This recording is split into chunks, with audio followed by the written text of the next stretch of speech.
আল্লাহ বলেন, বন্ধু আপনার টেনশন করার কোনো কারণ নাই, আপনার চিন্তা করার কোনো কারণ নাই। যারা আপনাকে পাগল বলবে, যাদের কাছে বলবে, তারা আপনার আখলাক আর চরিত্র দেখে আপনার কালেমা পড়বে। সুবহানাল্লাহ। কারণ আমার নবীর চরিত্রটাকে আল্লাহ দিছে আজিম চরিত্র। বলুন কি চরিত্র? আজিম চরিত্র, যার চরিত্রের সার্টিফিকেট আমার আল্লাহ কোরআনে দিছে। আল্লাহ কোরআনে দিছে,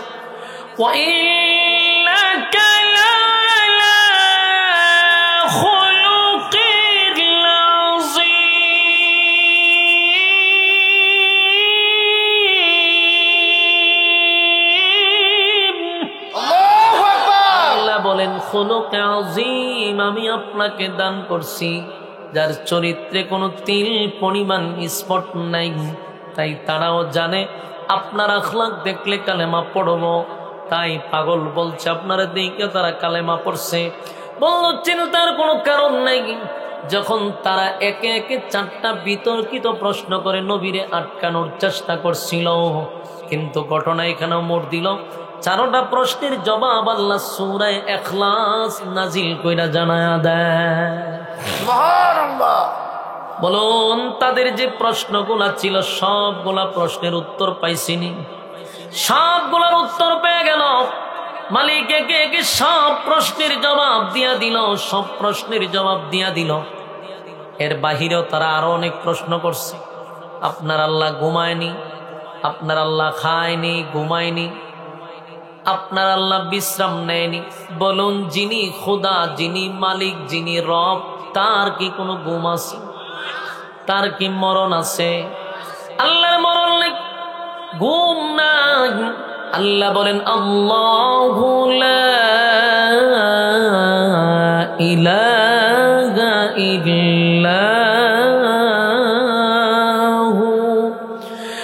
আল হাইয়ুল কাইয়্যুম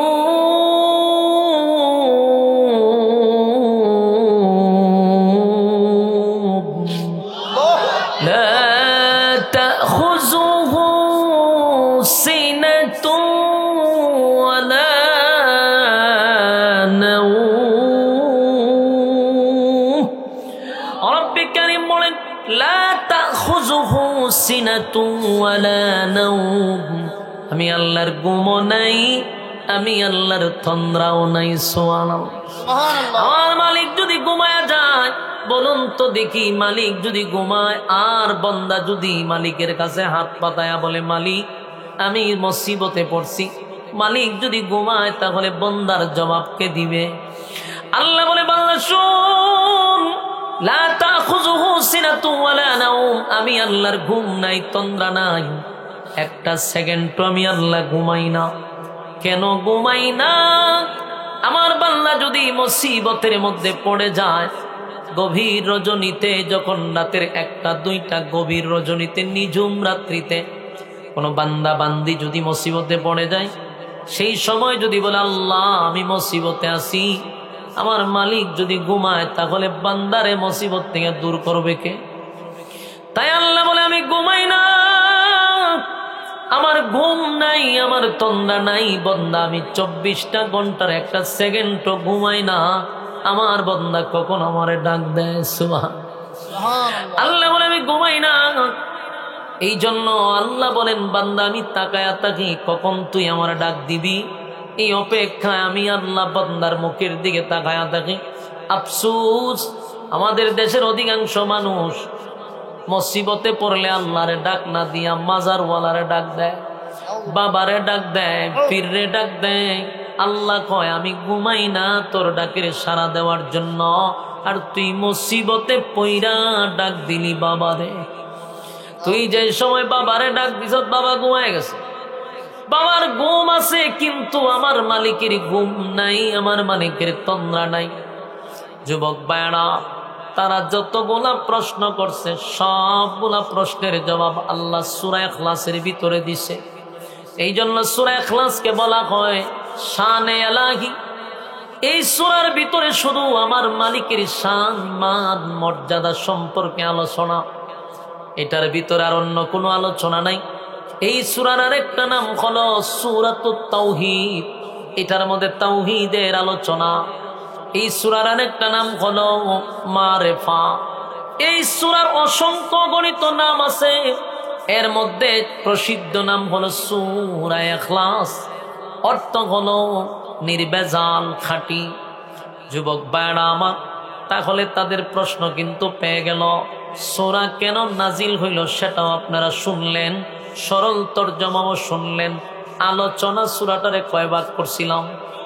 3 ভাগের 2 ভাগের আলোচনা শেষ। এবার আসুন এই সূরার কিছু সংক্ষিপ্ত ফজিলত আমরা শুনি।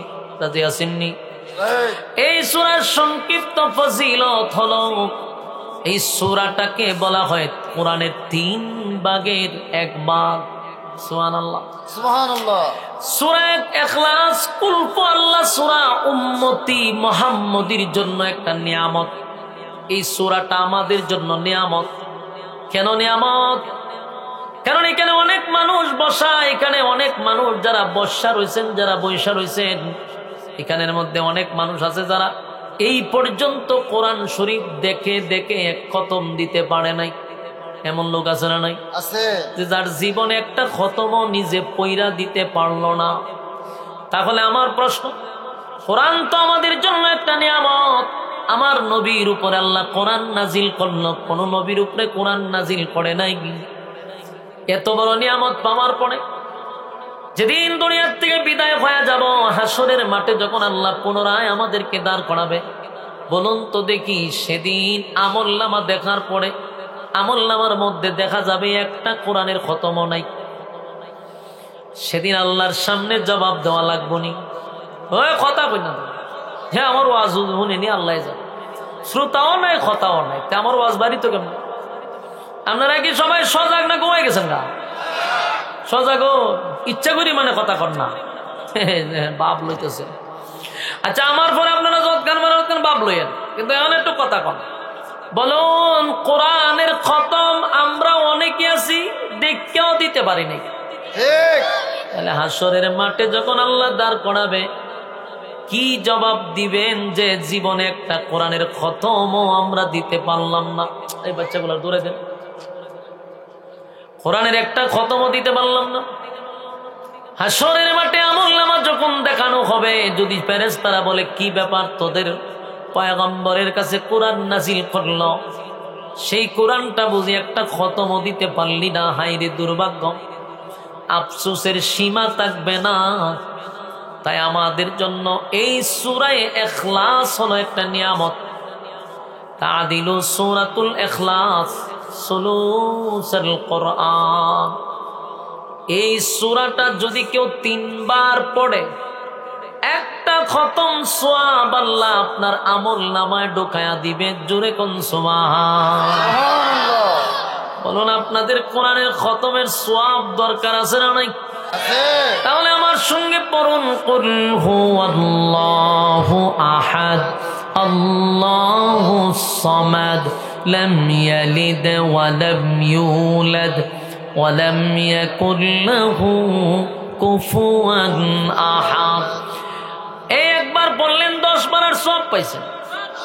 আরে একবার পড়ুন, কুল হুয়াল্লাহু আহাদ আল্লাহুস সামাদ লাম ইয়ালিদ ওয়া লাম ইউলাদ ওয়া লাম ইয়াকুল লাহু কুফুয়ান আহাদ।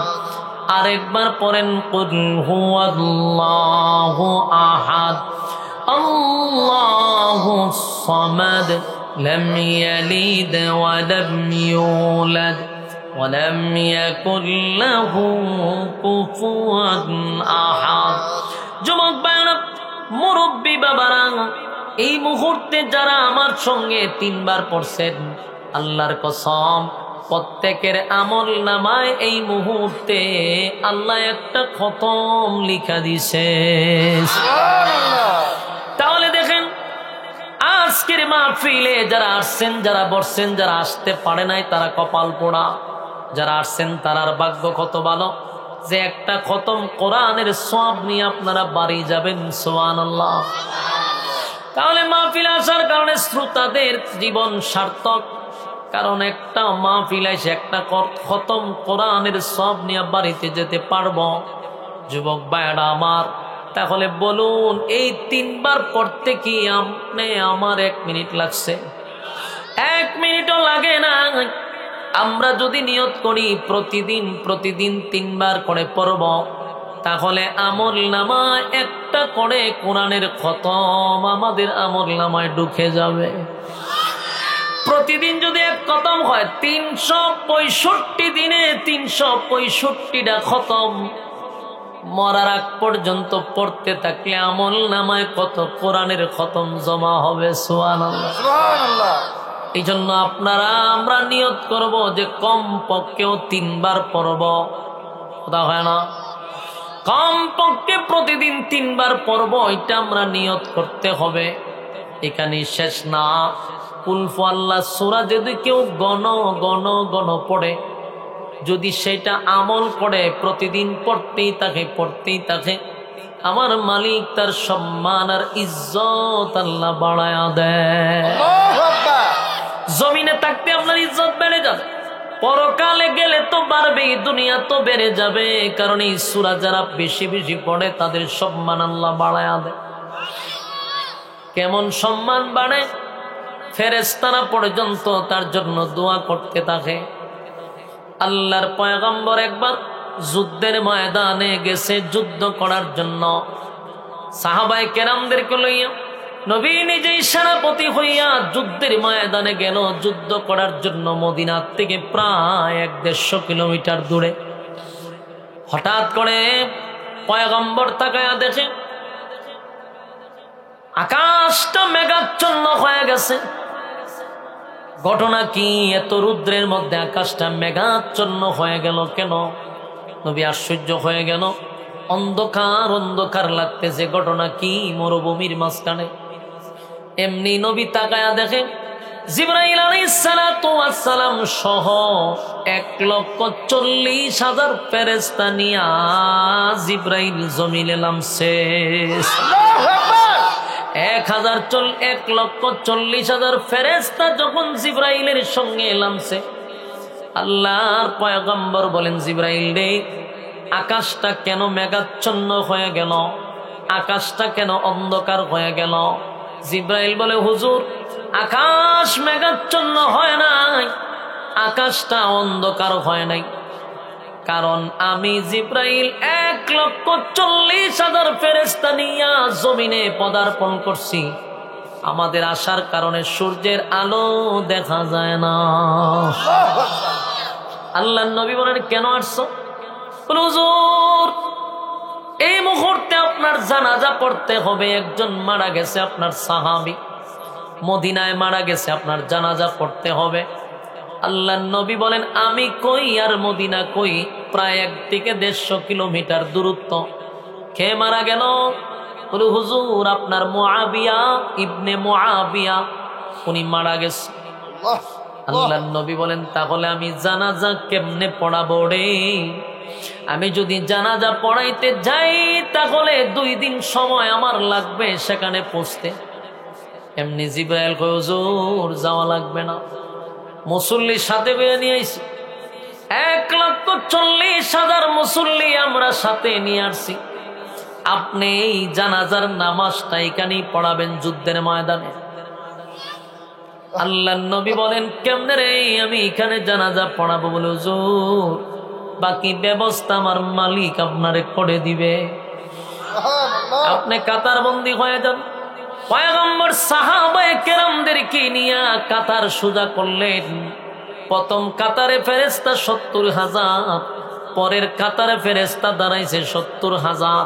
প্রায় 1,40,000 ফেরেশতা 2 কাতারে দাঁড়াইছে সাহাবীদের সঙ্গে। আমার নবী যখন জানাজা পড়ানোর প্রস্তুতি নিছে, নবী তাকায়া দেখে নবীর সামনেই মুআবিয়া ইবনে মুআবিয়ার লাশ দেখা যায়। তাহলে বোঝা গেল আমার নবীর নবুয়তের চক্ষু দিয়া দেখছে। আল্লাহ নবীর দেখার সুযোগ করে দিছে। নবী তাকায়া দেখে মুআবিয়ার লাশ নবীর সামনে দেখা যায়। নবী জানাজা পড়াইলেন। জানাজা শেষ, নবী যুদ্ধের ময়দানে চলে গেলেন। যুদ্ধের ময়দান থেকে যখন আবার মদিনায় ফিরলেন, তখন সর্বপ্রথম মুআবিয়ার বাড়িতে গিয়ে উঠলেন। ওইটা তার আত্মীয় স্বজনে জিজ্ঞাসা করলো, বলো আমার মুআবিয়া কি এমন আমল করত, কি করত সেটা আমার জানা দরকার। মুআবিয়ার এত সম্মান আর এত মর্যাদা, যার জানাজা পড়ার জন্য জিবরাইল 1,40,000 ফেরেশতা নিয়ে আসছে। এই সাহাবী কি আমল করে রে? আত্মীয় স্বজন বলে, হুজুর স্বাভাবিক তার আমল আমরা দেখছি, কিন্তু একটা আমল সব সময় দেখতাম। এটা হলো আপনার সাহাবী মুআবিয়া ইবনে মুআবিয়া যখনই সুযোগ পাইতো, অবসর থাকতো, বসতে উঠতে খাইতে যখনই যাইতো, উনি পড়তেন কুল হুয়াল্লাহু আহাদ আল্লাহুস সামাদ লাম ইয়ালিদ ওয়া লাম ইউলাদ ওয়া লাম ইয়াকুল লাহু কুফুয়ান আহাদ। এই সূরা পড়ার কারণে আল্লাহ এত সম্মান এত মর্যাদা বাড়ায়া দিছে, যার জানাজা পড়ার জন্য ফেরেশতা আছে। জোরে কোন সুবহান। বলুন এমন সম্মান আমাদের দরকার আছে না নাই?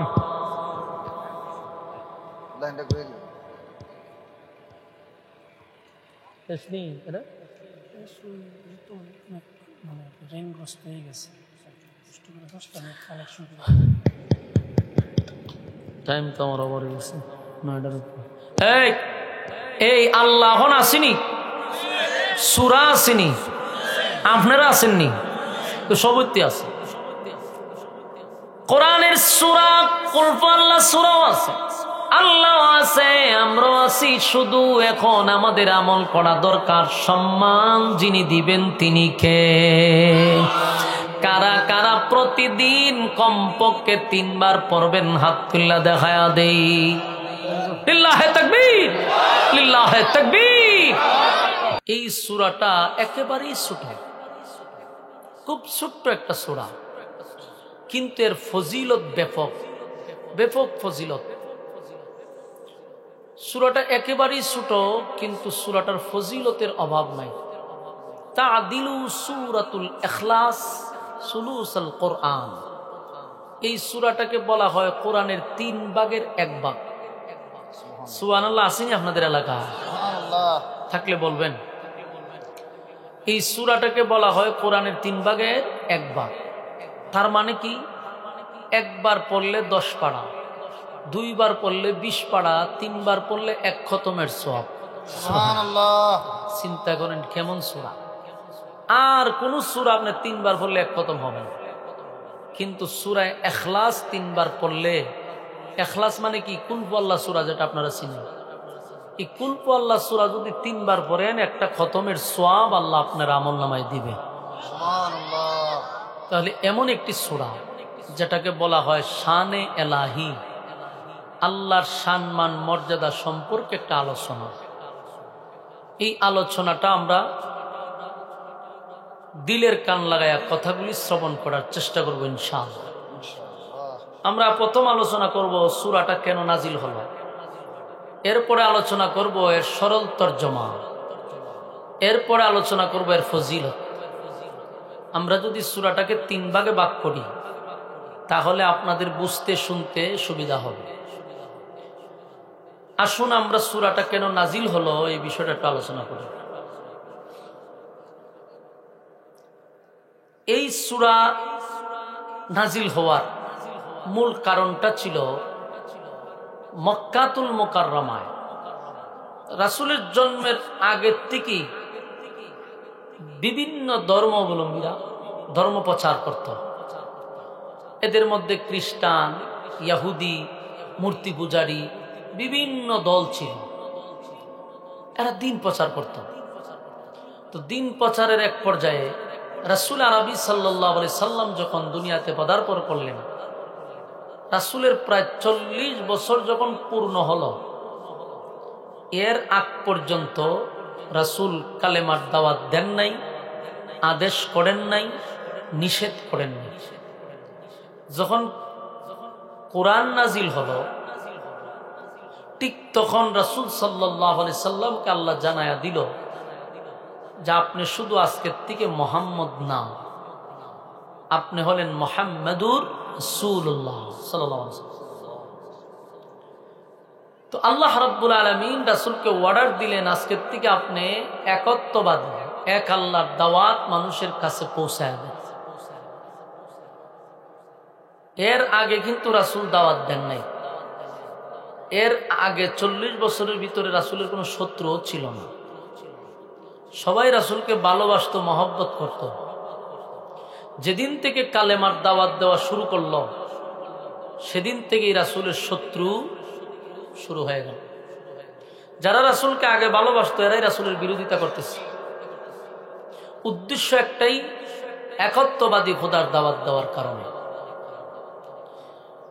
রাসূল আরবি সাল্লাল্লাহু আলাইহি সাল্লাম যখন কালেমার দাওয়াত দিতে লাগলো, তখন মক্কাতে 3-4টা দল রাসূলকে বাধা দিল যে আমরা তোমার জন্মের আগ থেকে ধর্ম প্রচার করতেছি, আমরা বাপ দাদার ধর্ম পালন করে আসতেছি, নতুন করে তুমি একত্ববাদী খোদার দাওয়াত কেন দিবা? এটা আমরা তোমাকে মক্কায় করতে দিব না। খুব জোরালো বক্তব্য তারা দিল, কর্মসূচি নিল। কিন্তু আল্লাহর রাসূলকে কোনোভাবেই থামানো সম্ভব ছিল না। আপনারা কি আমার কথা বুঝেননি? আমি তো আমার সিলেটের ভাষায় কথা বলিও না, তাহলে বুঝতেন না কেন? একটু কথা বললে, হ্যাঁ না বললে আমি বুঝবো যে আমার কথা বুঝতেছেন। এখন দেখেন, রাসূল আরবি সাল্লাল্লাহু আলাইহি সাল্লাম যখন কালেমার দাওয়াত দিতে লাগলো, তারা বাধা দিতেছে।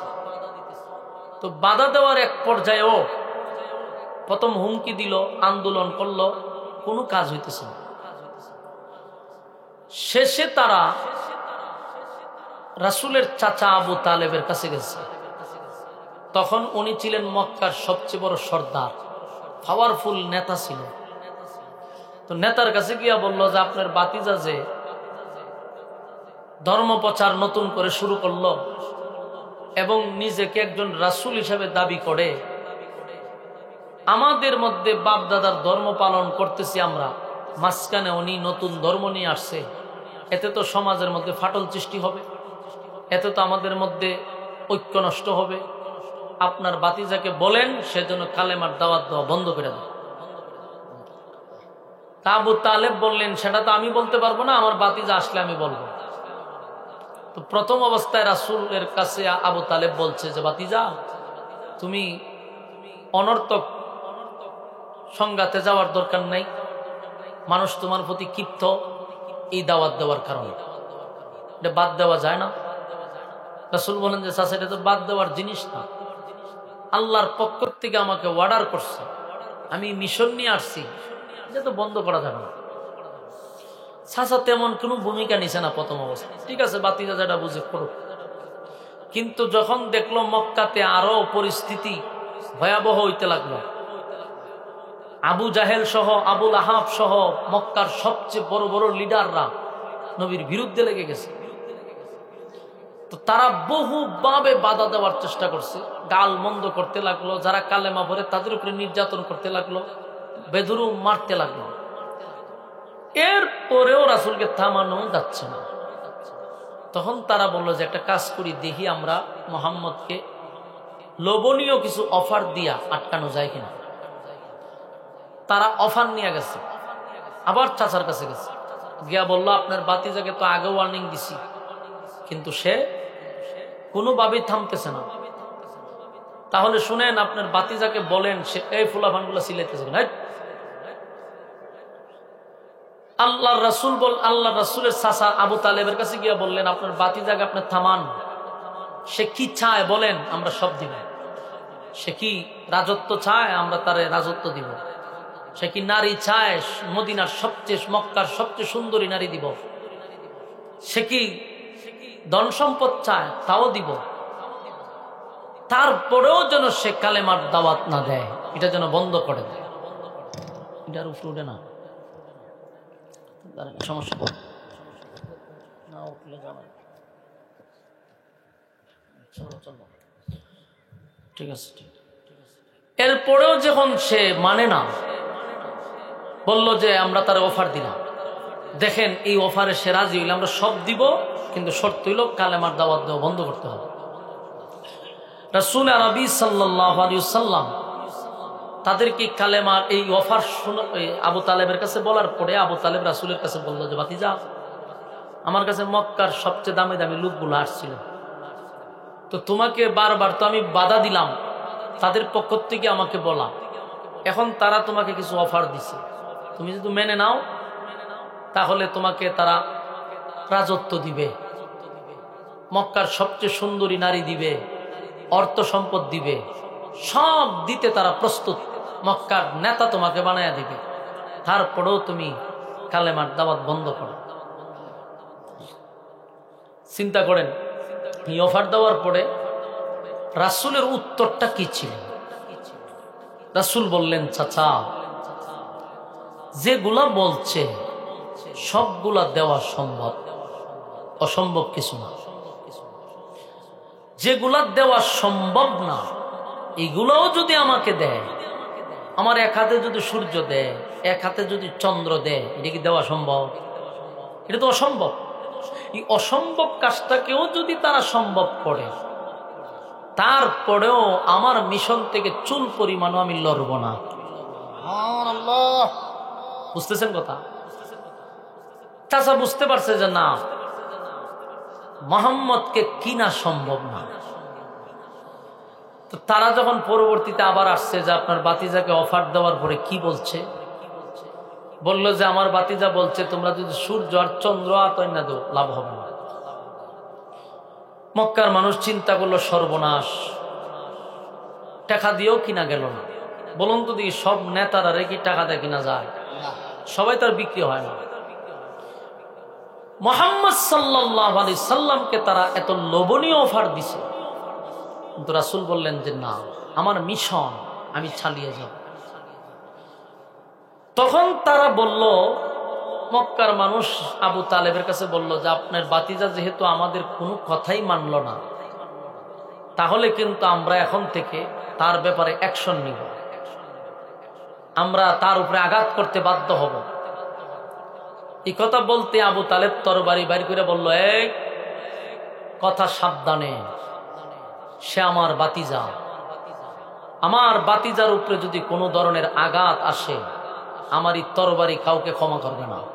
সুবহানাল্লাহ, বাড়ি গিয়া হইবে সুবহানাল্লাহ। আবু তালেব কিন্তু কালেমা পড়ে নাই, আবু তালেব কিন্তু ঈমান আনে নাই, কিন্তু বলছে আমার বাতিজা উপরে কেউ যদি খালি ভাই একটু এই মাস্টারটা একটু কমান, আউটফুটে কমান, বক্সে থাক যাতে শীষ না দেয়। এরপরে রাসূল সাল্লাল্লাহু আলাইহি ওয়াসাল্লাম, আমার বাতিজার উপরে যদি তোমরা খালি টাচ করো তাহলে কিন্তু আমি কাউকে ছেড়ে কথা বলবো না। মক্কার মানুষ আবার ভয় পাইতো আবু তালেব রে। ভয় পাইতো কেন? তখনকার পাওয়ারফুল নেতা, কুরাইশ বংশের সবচেয়ে প্রভাবশালী ব্যক্তি, এজন্য তারা ডাইরেক্ট রাসূলকে টাচ করতে পারে নাই। তখন তারা করলো কি, বিভিন্ন ভাবে রাসূলের বিরুদ্ধে অপপ্রচার শুরু করলো। কইল যে মুহাম্মদ তো পাগল, নাউজুবিল্লাহ নাই, ও এ তো পাগল হয়ে গেছে, দেখো না বাপ দাদার ধর্মের মধ্যে সুনকালি লাগানো শুরু করছে, রাসূলকে জাদুঘর, পাগল, বিভিন্ন কথা বলে মানুষের কাছে হেউ করার, তুচ্ছ তাচ্ছিল্য করার চেষ্টা করছে, মানুষের মন থেকে সরানোর চেষ্টা করছে।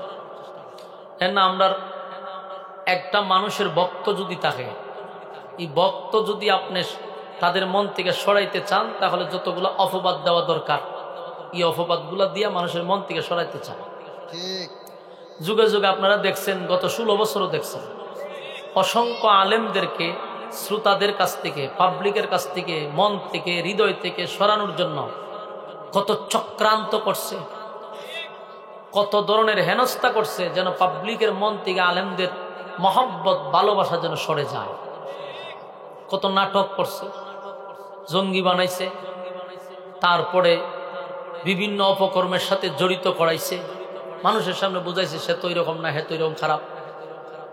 বহু নাটক কইরাও শেষ পর্যন্ত কি পাবলিকের কাছ থেকে আলেমরা সরাইতে পারছে? না, সরাইতে পারে না। বরং দিন তো দিন আলেমদের প্রতি পাবলিকের ভালোবাসা বাড়তেছে, কমে না। কেন কমে না? মানুষ অ্যানালাইজ করে দেখলো তারা যে কথাগুলি বলে আলেমরা, এগুলো তো আমাদের কল্যাণের জন্য বলে, আমাদের ভালোর জন্য বলে। তাদের কথার দ্বারা তো আমাদের কোনো ক্ষতি হচ্ছে না, বরং আমাদের জীবন সুন্দর হচ্ছে, আমাদের সামনের ভবিষ্যৎ উজ্জ্বল হচ্ছে। তাহলে তাদের পিছনে চক্রান্ত কে করতেছে? পাবলিক বুঝে গেছে, এই জন্য দূরে সরাইতে পারে না। রাসূলকেও দূরে সরানোর জন্য পাগল বলছে রাসূল, কিন্তু পাগল বইলেও তারা সাকসেস হতে পারছে। মক্কাতে আগেও হজ হইত, বহু আগ থেকে হজের পথা চালু ছিল, সিস্টেম একটু ভিন্ন ছিল। বিভিন্ন দূর দূরান্ত থেকে কাবা শরীফ আয়ে তারা তওয়াফ করত। তো দূর দূরান্ত তেজন মানুষ আসতো। আবু জাহেলের নেতৃত্বে, আবু লাহাবের নেতৃত্বে জায়গায় জায়গায় পয়েন্টে পয়েন্টে লোক দাঁড় করায় রাখছে। যারাই ঢুকতো তাদের কি বলতো, শুনো, মক্কাতে হজ করতে আসছো, হজ করে চলে যাবা, ডাইনে বামে যাইও না, আমাদের এই মক্কাতে একটা পাগল আছে। আমাদের মক্কাতে একজন পাগল আছে, সাবধান, ভুলেও পাগলের কাছে যাইবা না, সে কিন্তু জাদু করে, মানুষকে আকৃষ্ট করে। এই কথা বলতেছে, জায়গায় জায়গায় পয়েন্টে পয়েন্টে লোক আছে।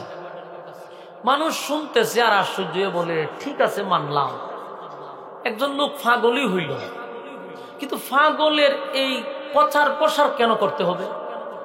পাগল হয়েছে বালা কথা, এটা বড় বাইন্দা রাখো, কিন্তু পাগলের কথা প্রত্যেক মুড়ে মুড়ে নেতারা বলতেছে, এটার ঘটনাটা কি?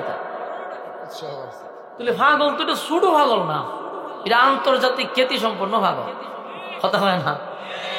দেখবেন যে জিনিসের নিষেধ বেশি, জিনিসের আগ্রহ বেশি। এরার কত হইলো পাগল হয়েছে ভালো কথা, কিন্তু আমরা যাই আর রাস্তা কালে সবাই একই কথা কয় যে সাবধান, অমুক পাগলের কাছে দাঁড়াও যায় না। তুই পাগল না দেখে আমরা বাড়িতে যেতাম না। কিছু না আকর্ষণ বাড়াইয়া এখন মানুষ আছে উমরা ওয়াজ করতো, অজুজ কইরা পাগল তো খাইছে, পাগলটা আছে কো। এগুলা করতে করতে মানুষ দলে দলে পাগল দেখার লেগে আরো পাগল হয়ে গেছে।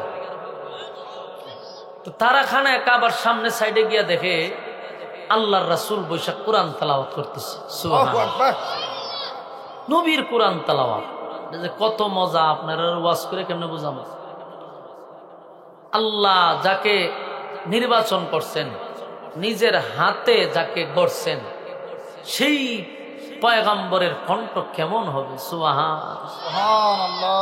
আমরা মিশরের কারীদের তেলাওয়াত শুনলে আমরা পাগল হয়ে যাই, যে কি সুন্দর টান মারে। আমরা শুনলে আমরা পাগল হই। এত কণ্ঠ দিয়ে যখন তেলাওয়াত করে মানুষ লাফ দিয়ে ওঠে, কিন্তু এই কণ্ঠের ব্যাপারে তো আল্লাহ কিছু বলে না।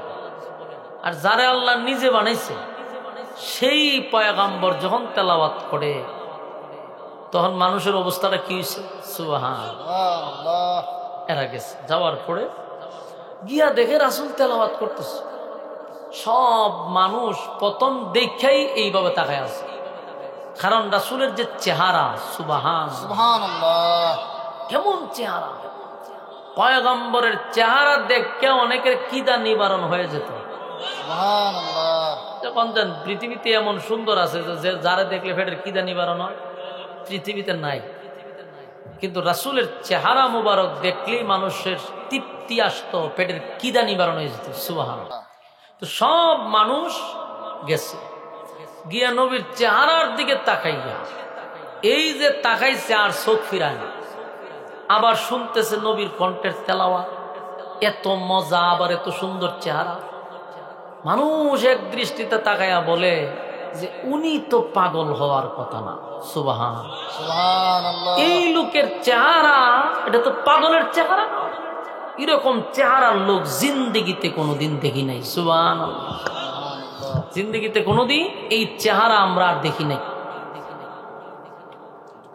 একটু পিছাইতে হইব, এই মাইকটা হালকা একটু পিছান। আচ্ছা, থাক থাক। আচ্ছা আচ্ছা, একটু পিছান। এখন দেখেন, এরা একদিকে নবীর চেহারার দিকে তাকায় আছে, আর একদিকে তেলাওয়াত শুনতেছে, আর এরা নিজেরাই চিৎকার দেওয়া শুরু করছে, এত সুন্দর চেহারা লোক পাগল হতে পারে না। উনি তো মানুষ নয়, এত সুন্দর চেহারা, মানে পাগল হয়ে গেছে। কেউ কয় ফেরেশতা, কেউ কয় উনি কি মানুষ, অদ্ভুত, এরকম চেহারা তো দেখিনি, পাগল হয়ে গেছে। আবার কন্টেন্ট তেলাওয়াত শুনতেছে। এক পর্যায়ে মানুষ রাসূলের কাছে গিয়ে পড়ছে, বৈশাখ আল্লাহ পয়গম্বর আপনি, কারণ আপনার চেহারায় প্রমাণ করে এটা দুনিয়ার কোন সাধারণ মানব নয়। সুবহানাল্লাহ। এক বাক্যে সবাই বলতে লাগলো যে আসছিলাম পাগল দেখতে, আমরা আপনার হাতে হাত রেখে কালেমা পড়ে ঈমান আনতে চাই। সুবহানাল্লাহ। লা ইলাহা ইল্লাল্লাহু মুহাম্মাদুর রাসূলুল্লাহ সাল্লাল্লাহু আলাইহি ওয়াসাল্লাম। মক্কার মানুষ সব পাগল হয়ে গেছে, আর নবীর চেহারা মুবারক দেখা বলে এমন সুন্দর চেহারার লোক কোনোদিন পাগল হতে পারে না। কি সুন্দর তার চেহারা, কি সুন্দর তার তেলাওয়াত। মানুষগুলা নবীর কাছে গিয়া বলে পয়গম্বর, মক্কার মোড়ে মোড়ে মানুষগুলা বলতেছিল আপনি নাকি পাগল, আপনার চেহারা দেখে আমরা নিজেরাই এখন পাগল হয়ে গেছি। সুবহানাল্লাহ। কালেমা পড়ে ঈমান আনে। আবু জাহেলের কাছে খবর চলে গেছে, আবু লাহাবের কাছেও খবর চলে গেছে যে আমরা কি করলাম রে, পাগল বইলা চাইছিলাম মানুষকে দূরে সরানোর জন্য, এখন পাগল বলার কারণে মানুষের আকর্ষণ আগের থেকেও বেড়ে গেছে। আমরা যদি তারে পাগল না বলতাম, মানুষ তারে দেখার জন্য যাইতো না, কিন্তু পাগল বলার কারণে মানুষের আকর্ষণ বেড়ে গেল, আর নবীর চেহারা দেখা মানুষ এখন কালেমা পড়তে লাগলো। এখন বলুন তাদের লাভ হইছে না লস হইছে? যারা অপপ্রচার করছে তাদের লস হয়ে গেছে। এখন মাথায় তাফায় আর কয় হায় হায়, মুহাম্মদের সমর্থন তো বেড়ে গেল। পাগল পাগল বইলা মানুষের কাছ থেকে নবীরে দূরে সরাইতে চাইছিল, কিন্তু এখন দেখা যায় মানুষ আরো পাগল পাগল হইয়া নবীর কাছে আসে। সুবহানাল্লাহ, সুবহানাল্লাহ। আমাদের দেশেও দেখবেন 16টা বছর আলেম যাদের জনপ্রিয়তা বেশি, যাদের কথা মানুষ শুনে বেশি, এদেরকে পাবলিকের কাছে জঙ্গি বানাইছে, এদেরকে মানুষের সামনে রাজাকার বানাইছে, বানাইয়া মানুষের মন থেকে চাইছিল দূরে সরাইয়া দেওয়ার জন্য, কিন্তু ঘটনা দিছে ভিন্ন দিকে মোড়। মানুষ জঙ্গি দেখতে আইসা আলেমদের ভক্ত হয়। জঙ্গি দেখার জন্য শত শত হাজার হাজার মানুষ, লাখো মানুষ জমাইত হয়। তার মানে নবীর বিরুদ্ধে কথা বইলা দূরে সরাইতে পারলো না। এই যুগে আইসা আলেমদের বিরোধিতা করেও মন থেকে সরাইতে পারলো না। ঠিক আমার যুবক ভাইয়েরা, মুরব্বী বাবারা, আল্লাহর পয়গম্বরের হাতে ধরে তারা কালেমা পড়ল। খবরটা আবু জাহেলের কাছে গেছে। আবু লাহাব তারা মিটিং এ বসছে যে ঘটনা কি, আমরা ভুল করছি, আমাদের প্ল্যানে ভুল ছিল, আমাদের সিদ্ধান্তটা ভুল ছিল। মানুষের মন থেকে সরাইতে গিয়া আমরা নিজেরাই মানুষের মন থেকে সরে গেলাম। কি করা যায়? এখন নতুন কোন কর্মসূচি নিতে হবে। এবার মক্কার মানুষেরা একত্রিত হইয়া বলল, এখন আসো আমরা আরেকটা সমঝোতায় যাই। মক্কার বাসা বাসা কিছু লোক, লিডার পন্থী কিছু লোক একত্রিত করে বলে, চলো আমরা কয়েকটা ধর্মের মানুষ মক্কায় গিয়া মক্কায় মুহাম্মদের কাছে যাই। প্রায় দ্বিত্ববাদী, তিত্ববাদী, বহুবাদী, মানে ইহুদি, খ্রিস্টান, মূর্তি পূজারী, 3 দল একত্রিত হইয়া আল্লাহর পয়গম্বরের সামনে গেছে। বিশাল একটা দল লইয়া গেছে। ইয়া তারা নবীর কাছে বসছে।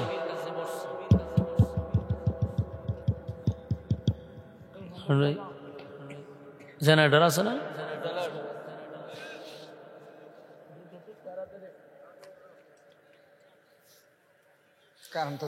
ইহুদি, মূর্তি পূজারী, কয় দল হইল? 3 দল। এই 3 দল মিল্লা রাসূল আরবি সাল্লাল্লাহু আলাইহি ওয়াসাল্লামের কাছে গেছে জিজ্ঞাসা করার জন্য। ভাই একটু হালকা এই কুরাতেন, বক্সের সাউন্ড একটু কমাই একটু দেন। তো রাসূল আরবি সাল্লাল্লাহু আলাইহি ওয়াসাল্লামের কাছে যখন এই 3 দল গেছে, যাওয়ার পরে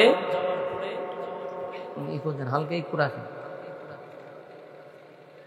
ইকুর গুডি কোনটা চিনো নি তুমি? হ্যাঁ, তিরি মিশিং কিসের এটা?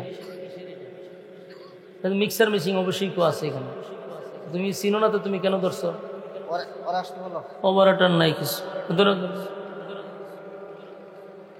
দ্বিত্ববাদী, তিত্ববাদী, বহুবাদী 3 দল রাসূলের কাছে গেছে।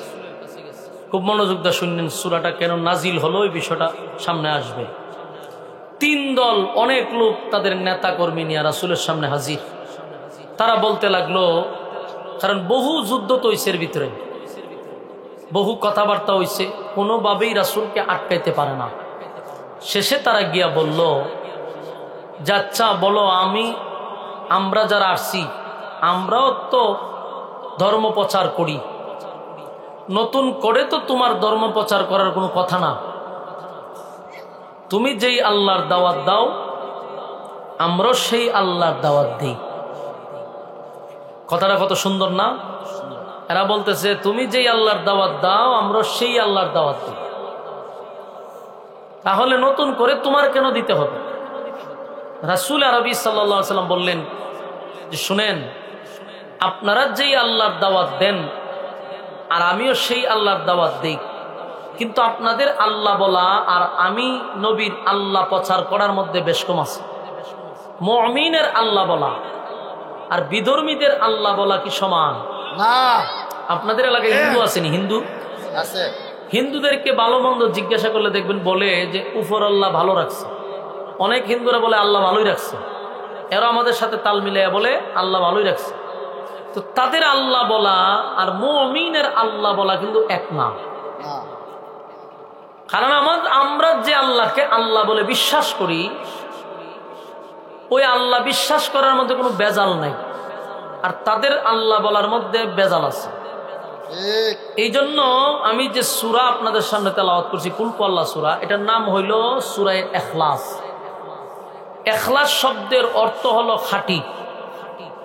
খাঁটি মানে বেজাল নাই, বেজাল মুক্ত। এই সূরার নামই রাখছে খাঁটি।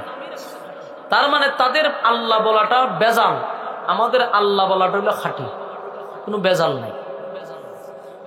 তো তারা বলল যে তুমি তোমার আল্লাহকে আল্লাহ বলে ডাকো, আমরা আল্লাহকে আল্লাহই বলে ডাকি, মাঝখানে এই গুরু হওয়ার দরকার কি? রাসূল যখন কোনোভাবেই রাসূলকে তারা বুঝাইতে পারলো না, তখন তারা বলল তাহলে আমাদের আল্লাহ বলার তোমাদের আল্লাহ বলার মধ্যে বেশ কমটা কি? রাসূল বললেন অবশ্যই উল্লেখযোগ্য বেশ কম আছে। বেশ কম রইল, তারা আল্লাহকে আল্লাহ বলে ঠিক, কিন্তু আল্লাহকে এক অদ্বিতীয় হিসাবে বিশ্বাস করে না। আমার কথা বুঝতেন? বুঝেন নাই মনে? আমরা আল্লাহকে বিশ্বাস করি কয়জন হিসাবে?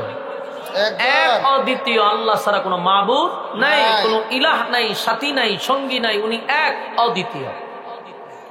হিন্দুরা আল্লাহকে আল্লাহ বলে ঠিক, কিন্তু এক অদ্বিতীয় হিসাবে বিশ্বাস করে না। দেখবেন এরা আল্লাহকে আল্লাহ বলে ঠিক, কিন্তু কোনো সময় আল্লাহর কাছে কিছু চায় না। চায় এরা খালি মার কাছে, চায় সরস্বতী মার কাছে, চায় দুর্গা মার কাছে। বাস্তব কইছি না? বাস্তব দেখছেন? ডাইরেক্ট কইতে আল্লাহ আমার কিছু দেন না। এরা মান্ডবে ঢুকবে, ঢুকে কালী মারকে বলবে মা আমার এটা লাগবে। তাহলে তুমি আল্লাহকে আল্লাহ বললা ঠিক, তাহলে কালী মার কাছে চাইলা কেন? তার মানে আল্লাহ এক বলে বিশ্বাস করে না। এরা মনে করে আল্লাহ একজন আছে, বাকি যতগুলা নিজের হাতে বানাইছে এগুলো হইল খোদার সাথী সঙ্গী।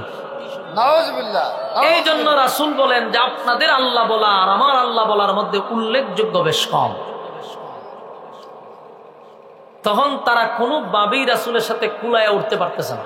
শেষে কয় ঠিক আছে, তোমার আল্লাহ যে এক, তোমার আল্লাহ আমাদের আল্লাহ আলাদা, তাহলে তোমার আল্লাহর পরিচয় আমরা দাও, তোমার আল্লাহর পরিচয় দাও। পরিচয় দাও বইলা আর 3-4টা প্রশ্ন করছে। কয়টা প্রশ্ন? 4টা। প্রশ্নগুলো ইয়াদ রাখবেন। 1 নম্বর প্রশ্ন হইল তোমার আল্লাহ টোটাল কতজন, ওনার সাথী সঙ্গী কতজন আছে এর ডিটেলস বর্ণনা করো। এটা হলো তাদের 1 নম্বর প্রশ্ন। 2 নম্বর প্রশ্ন, তোমার আল্লাহ করে কি, তোমার আল্লাহর কাজ কি। 3 নম্বর, তোমার আল্লাহ বিয়া শাদী করছিনি, ছেলে মেয়ে আসেনি, বাচ্চা কাচ্চা আসেনি। 4 নম্বর, তোমার আল্লাহর শক্তি কি পরিমাণ আছে, আমাদের সাথে লাগলে ফায়রা উঠতে পারবে কিনা। নাউজুবিল্লাহ। এই 4 প্রশ্ন রাসূলের কাছে করছে। এই সবগুলা প্রশ্ন ছিল বিতর্কিত। বিতর্কিত প্রশ্নের কারণে রাসূল তো কোনো জবাব দেয় না, কারণ রাসূল মন গড়া কোনো কথা বলে না। আল্লাহ যা জানায় নবী তা জানায়। তো তাদের এই প্রশ্নগুলি শুই না রাসূল চুপ করে আছেন। এমনি জিবরাইল আসছে, আয়েশা বলে, হুজুর, এদের এই বিতর্কিত জবাব দেওয়ার জন্য আল্লাহ রাব্বুল আলামিন এই মুহূর্তে একটা সূরা নাজিল করছে। সূরাটার নাম হলো সূরা ইখলাস। সুবহানাল্লাহ। এতক্ষণে বুঝছেন নি সূরাটা কেন নাজিল হয়েছে? এই এদেরই তাণ্ডবের কারণে, এদেরই বিতর্কিত প্রশ্নের কারণে আল্লাহ তার চিরস্থায়ী সমাধান এবং মালিকের পরিচয় তুলে ধরার জন্য, আল্লাহর গুণকীর্তন তুলে ধরার জন্য আল্লাহ রাব্বুল আলামিন এই সূরাটা নাজিল করছে। সুবহানাল্লাহ। নাজিলের মূল কারণ হলো এটা। তো নাজিল করার পরে আল্লাহ বলেন, এরা প্রথম প্রশ্ন করছে যে আল্লাহ কয়জন, এদেরকে আপনি জবাব দিয়া দেন। কুল হুয়াল্লাহু আহাদ আল্লাহুস সামাদ লাম ইয়ালিদ ওয়া লাম ইউলাদ ওয়া লাম ইয়াকুল লাহু কুফুয়ান আহাদ। 1 নম্বর প্রশ্ন হলো, তারা সর্বপ্রথম নবীরে প্রশ্ন করছে, আপনার আল্লাহ কয়জন? আল্লাহ জবাব দেয়, কুল হুয়াল্লাহু আহাদ। নবী আপনি বলুন, আমি আল্লাহ এক, অদ্বিতীয়। আমি আল্লাহর কোনো সাথী নাই, আমি আল্লাহর কোনো সঙ্গী নাই, আমি এক, অদ্বিতীয়। আল্লাহ রাব্বুল আলামিন তাদের জবাব দিয়া দিল, কুল হুয়াল্লাহু আহাদ। নবী আপনি বলুন, আমি আল্লাহ এক। তারা প্রশ্ন করছে, আপনার আল্লাহ কয়জন? আল্লাহ কয়, আমি এক, অদ্বিতীয়। আমার কোনো সাথী নাই, আমার কোনো সঙ্গী নাই, আমার কোনো ইলাহ নাই। 1 নম্বর প্রশ্নের জবাব কিন্তু তারা পেয়ে গেল। 2 নম্বর প্রশ্ন হলো, তোমার আল্লাহ করে কি, তোমার আল্লাহর কাজ কি? আল্লাহ বলেন, আল্লাহুস সামাদ। আমি মুতাফিক্কি না, আমি কারো উপর নির্ভর করি না, আমি কারো উপর ডিপেন্ড করি না। যিনি রিজিক দেন তিনি কে? আল্লাহ। আল্লাহ বলে, আমি রিজিক দাতা, আমি কারো উপর ডিপেন্ড করি না। কুল কায়নাত আমি আল্লাহর উপর নির্ভর করে। তাই তাদের 2 নম্বর প্রশ্নের জবাবও আল্লাহ দিয়া দিছেন। 3 নম্বর প্রশ্নটা হলো, আপনার আল্লাহ কি বিয়া শাদী করছে, ছেলে মেয়ে আছে? এই কথা বলার কারণ হলো, ইহুদিরা 2 খোদায় বিশ্বাসী আর খ্রিস্টানরা 3 খোদায় বিশ্বাসী। খ্রিস্টানদের ধারণা হলো মরিয়ম আলাইহিস সালাতু ওয়াস সালাম হলো আল্লাহর বউ, নাউজুবিল্লাহ, এবং ঈসা নবী হলো আল্লাহর ছেলে, নাউজুবিল্লাহ। এই জন্য খ্রিস্টান 3 জনকে খোদা মানে। এই জন্যই তারা নবীরে প্রশ্ন করছে, আপনার আল্লাহ বিয়া শাদী করছেনি?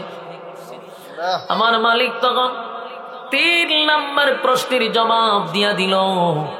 আল্লাহ বলেন, লাম ইয়ালিদ ওয়া লাম ইউলাদ। আমি আল্লাহ কারো কাছ থেকে জন্ম নেই নাই, আমি আল্লাহ কাউকে জন্ম দেই নাই, আমি জন্ম নেইও নাই, আমি জন্ম দেইও নাই। তাহলে তাদের 3 নম্বর প্রশ্ন পেয়ে গেল।